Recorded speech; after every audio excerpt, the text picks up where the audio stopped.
ಇನ್ನು ಗ್ಯಾರಂಟಿ ಯೋಜನೆಯಿಂದ ಸರ್ಕಾರ ದಿವಾಳಿ ಆಯ್ತಾ? ಕೆರೆ ಕಟ್ಟೆ ದುರಸ್ತಿಗೂ ಕೂಡ ಸರ್ಕಾರದ ಬಳಿ ಹಣ ಇಲ್ವಾ ಅನ್ನುವಂತಹ ಅನುಮಾನ ವ್ಯಕ್ತ ಆಗ್ತಾ ಇದೆ. ಇದಕ್ಕೆ ಕಾರಣ ಜೆಡಿಎಸ್ ಶಾಸಕರೊಬ್ಬರು ನೀಡಿರುವಂತಹ ಹೇಳಿಕೆ. ಕೆಟ್ಟ ಸಮಯದಲ್ಲಿ ಎಂಎಲ್ಎ ಆಗಿದ್ದೀನಿ ಅಂತ ಜೆಡಿಎಸ್ ಶಾಸಕ ಹೇಳಿಕೊಂಡಿದ್ದಾರೆ.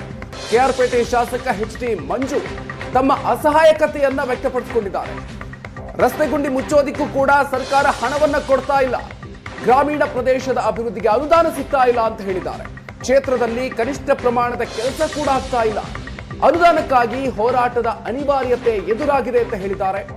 ಒಡೆದ ಕೆರೆಯನ್ನು ದುರಸ್ತಿ ಮಾಡೋದಕ್ಕೆ ಸಾಧ್ಯ ಆಗ್ತಾ ಇಲ್ಲ ಅಂತ ತಮ್ಮ ಅಸಹಾಯಕತೆಯನ್ನ ಜೆಡಿಎಸ್ ಶಾಸಕ ಹೇಳಿಕೊಂಡಿದ್ದಾರೆ. ಪ್ರಶ್ನೆ ಮಾಡ್ತಾ ಇದ್ದಾರೆ. ನಾವು ನಮ್ಮ ಅಸಹಾಯಕತೆನ, ನಮ್ಮ ನಿಜವಾದ ಸಮಸ್ಯೆಗಳನ್ನ ಅವ್ರಿಗೆ ಮನವರಿಕೆ ಮಾಡಿಸ್ಕೊಡ್ತಾ ಇದ್ವಿ. ಅವ್ರಿಗೂ ಸಹ ಅದು ಅರ್ಥ ಆಗ್ತಾ ಇದೆ. ಜನಗಳು ಇವಾಗ ಮೀಡಿಯಾ ನಿಮ್ಮೆಲ್ಲ ತುಂಬ ಫಾಸ್ಟ್ ಆಗಿದ್ದೀರಿ. ಪ್ರಿಂಟ್ ಮೀಡಿಯಾನು ಫಾಸ್ಟ್ ಆಗಿದ್ದಾರೆ, ಇವತ್ತು ಸೋಷಿಯಲ್ ಮೀಡಿಯಾನು ಫಾಸ್ಟ್ ಆಗಿದೆ.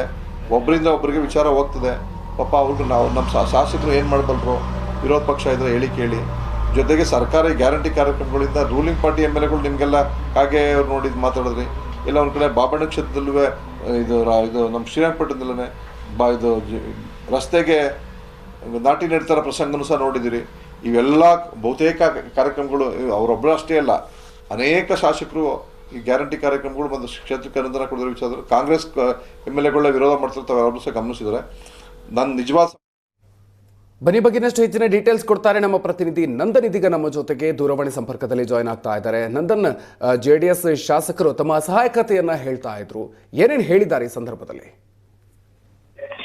ಮಧುಕರ್, ಮಂಡ್ಯದ 7 ಕ್ಷೇತ್ರಗಳ ಪೈಕಿ 6 ಕ್ಷೇತ್ರಗಳಲ್ಲಿ ಒಂದು ಕಾಂಗ್ರೆಸ್ ಬೆಂಬಲಿತ ಶಾಸಕರನ್ನು ಸೇರಿದಂತೆ ಒಬ್ರು ಜೆಡಿಎಸ್ ಶಾಸಕರಿದ್ದಾರೆ. ಈಗ ಜೆಡಿಎಸ್ ಶಾಸಕರು ತಮ್ಮ ಅಸಹಾಯಕತೆಯನ್ನ ಸರ್ಕಾರದ ವಿರುದ್ಧ ವ್ಯಕ್ತಪಡಿಸ್ತಾ ಇರ್ತಕ್ಕಂಥದ್ದು. ಯಾಕಂತ ಹೇಳಿದ್ರೆ ಈಗಾಗಲೇ ಆ ಕೆಆರ್ಪೇಟೆ ವಿಧಾನಸಭಾ ಕ್ಷೇತ್ರದಾದ್ಯಂತ ಸಾಕಷ್ಟು ರಸ್ತೆಗಳು ಗುಂಡಿ ಬಿದ್ದಿವೆ, ಅನುದಾನಗಳು ಬರ್ತಾ ಇಲ್ಲ, ಅಭಿವೃದ್ಧಿ ಕೆಲಸಗಳು ಆಗ್ತಾ ಇಲ್ಲ ಅನ್ನುವಂತಹ ಜನರ ಅಸಮಾಧಾನಗಳು ಕೂಡ ಅಲ್ಲಲ್ಲಿ ಕೇಳಿ ಬರ್ತಾ ಇವೆ. ಎಲ್ಲವನ್ನೂ ಕೂಡ ಪರಿಗಣಿಸಿ ಅಲ್ಲಿನ ಜೆಡಿಎಸ್ ಶಾಸಕ ಎಚ್.ಡಿ. ಮಂಜು ಇದೀಗ ತಮ್ಮ ಅಸಹಾಯಕತೆಯನ್ನ ಮಾಧ್ಯಮಗಳ ಮುಂದೆ ವ್ಯಕ್ತಪಡಿಸಿರ್ತಕ್ಕಂಥದ್ದು.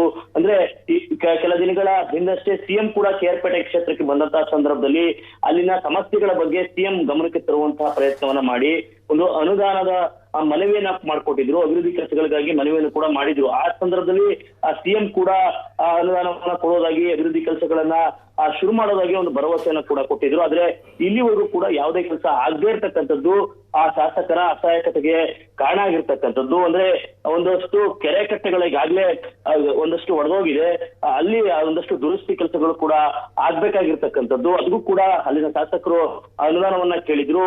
ಇನ್ನು ಮಂಡ್ಯದ ರಸ್ತೆ ಬಿದ್ದಿರ್ತಕ್ಕಂತಹ ಒಂದು ಪ್ರಸಂಗಗಳೇನಿದೆ, ಒಂದು ಸಣ್ಣ ಸಣ್ಣ ವಾಹನಗಳು ಕೂಡ ಓಡಾಡಕ್ ಆಗ್ತಾ ಇಲ್ಲ, ಬಹಳಷ್ಟು ಕಷ್ಟ ಆಗ್ತಾ ಇದೆ. ಪ್ರಯಾಣಿಕರು ಕೂಡ ಜೀವವನ್ನ ಕೈ ಹಿಡಿದು ಓಡಾಡಬೇಕಾದಂತಹ ಪರಿಸ್ಥಿತಿ ಇದೆ. ಇದಕ್ಕೂ ಕೂಡ ಒಂದಷ್ಟು ಅನುದಾನದ ಅವಶ್ಯಕತೆ ಇರ್ತಕ್ಕಂಥದ್ದು. ಅಂದ್ರೆ ಇಂತಹ ಮೂಲಭೂತ ಸಮಸ್ಯೆಗಳನ್ನ ಬಗೆಹರಿಸೋದಕ್ಕೂ ಕೂಡ ಒಂದಷ್ಟು ಮನವಿಯನ್ನ ಮಾಡ್ಕೊಂಡು ಅನುದಾನವನ್ನ ಕೇಳಿದ್ರೆ, ಸರ್ಕಾರದಲ್ಲಿ ಇಂಥ ಸಣ್ಣ ಸಣ್ಣ ಸಮಸ್ಯೆಯನ್ನ ಬಗೆಹರಿಸೋದಕ್ಕೂ ಕೂಡ ಅನುದಾನ ಕೊಡ್ತಾ ಇಲ್ಲ ಅನ್ನುವಂತಹ ಒಂದು ಅಸಮಾಧಾನವನ್ನ ಇದೀಗ ಜೆಡಿಎಸ್ ಎಂ ಎಲ್ ಎ ಒಂದು ಹೊರಹಾಕಿರ್ತಕ್ಕಂಥದ್ದು. ಅಂದ್ರೆ ಈ ಸಮಯದಲ್ಲಿ ನಾನು ಎಂ ಎಲ್ ಎ ಆಗ್ಬಾರ್ದಾಗಿತ್ತು, ಬಹಳಷ್ಟು ಕೆಟ್ಟ ಸಮಯದಲ್ಲಿ ನಾನು ಎಂ ಎಲ್ ಎ ಆಗಿರ್ತಕ್ಕಂಥದ್ದು ಒಂದು ದುರಾದೃಷ್ಟಕರ. ಕ್ಷೇತ್ರದಲ್ಲಿ ಒಂದು ಕನಿಷ್ಠ ಪ್ರಮಾಣದ ಅಭಿವೃದ್ಧಿ ಕೆಲಸಗಳನ್ನು ಕೂಡ ನಾನು ಮಾಡೋದಕ್ಕೆ ಆಗ್ತಾ ಇಲ್ಲ ಅನ್ನುವಂತ ಅಸಹಾಯಕತೆಯ ಮಾತುಗಳನ್ನ ಇದೀಗ ಕೆಆರ್ಪೇಟೆ ಜೆಡಿಎಸ್ ಶಾಸಕ ಎಚ್.ಡಿ. ಮಂಜು ಹೊರಹಾಕಿರ್ತಕ್ಕಂಥದ್ದು. ಅಂದ್ರೆ ಈಗಾಗಲೇ ಸಾಕಷ್ಟು ಬಾರಿ ಸಿಎಂ ಮುಂದೆ ಸೇರಿದಂತೆ ಸಾಕಷ್ಟು ಬಾರಿ ಪತ್ರ ವ್ಯವಹಾರಗಳನ್ನು ಕೂಡ ಸರ್ಕಾರದ ಜೊತೆಗೆ ನಡೆಸಿದ್ರು ಕೂಡ ಯಾವುದೇ ಪ್ರಯೋಜನಗಳಾಗಿಲ್ಲ. ಕಳೆದ ಬಾರಿ ವಿಧಾನಮಂಡಲದಲ್ಲೂ ಕೂಡ ಮಾತನಾಡಿದ್ರು, ಆದ್ರೂ ಕೂಡ ಯಾವುದೇ ರೀತಿಯ ಸಮಸ್ಯೆಯನ್ನ ಬಗೆಹರಿಸುವಂತ ಪ್ರಯತ್ನಕ್ಕೆ ಸರ್ಕಾರ ಮುಂದಾಗಿಲ್ಲ.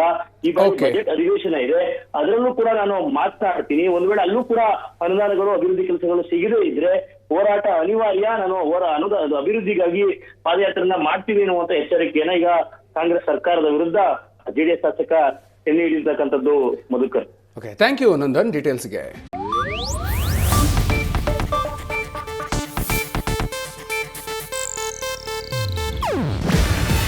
ಇದು ಏಷ್ಯಾನೆಟ್ ನ್ಯೂಸ್ ನೆಟ್ವರ್ಕ್ ಪ್ರಸ್ತುತಿ.